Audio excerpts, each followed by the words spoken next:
Beloved Saints, today's 5-minute message of redemptive history is about the two high priests appointed by Herod, king of Chalcis, in the genealogy of the high priests from the 6th book of the redemptive history series, the eternal high priest of the covenantal oath. Herod of Chalcis was the grandson of Herod the Great and the younger brother of Herod Agrippa I. He married his niece, who was called Bernice, the daughter of Herod Agrippa I, who appears in the book of Acts, chapter 25, verse 13, verse 23, and chapter 26, verse 30. Herod of Chalcis appointed and deposed two high priests between AD 44 and AD 49.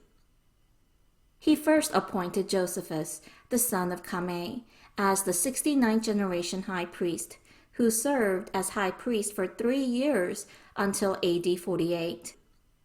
Then Herod of Chalcis appointed Ananias, the son of Nidibias, as the 70th generation high priest. According to Josephus the historian, Ananias was a brutal and violent man who collected tithes from the other priests and appropriated these funds as his personal assets. He also offered generous bribes to Rome's high officials. Even his wicked servants used violence to take the tithes from the threshing floor, which belonged to the priests. They harshly beat anyone who refused to cooperate. No one could stop their lawless deeds. Other priests followed the evil deeds of the servants, and as a result, some of the elderly priests who had been living by these tithes starved to death. Most importantly, Ananias served as high priest during the ministry years of Apostle Paul. Using his power as high priest, Ananias used violence to stop the gospel preached by Apostle Paul. While listening to Paul, the high priest Ananias commanded those standing beside Paul to strike him on the mouth. Paul rebuked him, saying, "God is going to strike you, you whitewashed wall. Do you sit to try me according to the law, and in violation of the law, order me to be struck?" This is in Acts 23, verse 3. He called Ananias a whitewashed wall because Ananias accepted the glory of the high priesthood while he himself was extremely evil and unrighteous. The high priest in Jewish society at that time possessed the great authority to serve God on behalf of the people. But Apostle Paul daringly denounced him as a whitewashed wall.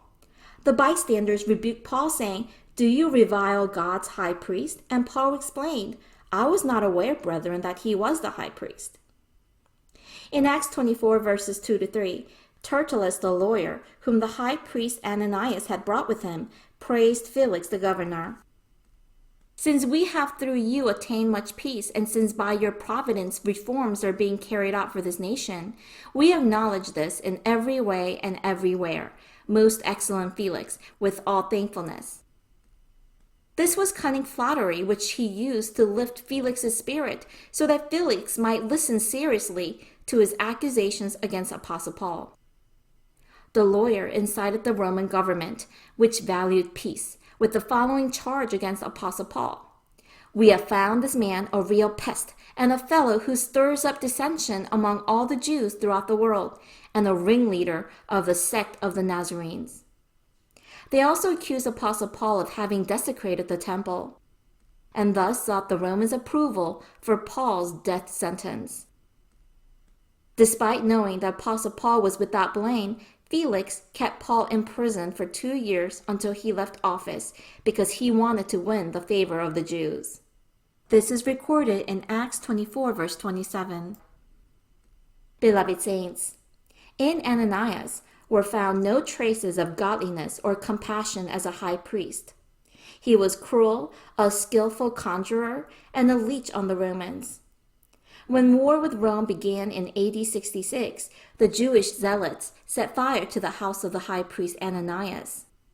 Ananias fled, and he hid in the aqueduct in the palace of Herod the Great. But he was found and killed along with his older brother. Ultimately, as Apostle Paul stated, God struck him down. I pray that we will not be like Ananias the high priest, who foolishly violated God's word. Instead, let us be wise people of faith, thankful to the duties entrusted to us, and keeping God's word. I bless in the name of the Lord.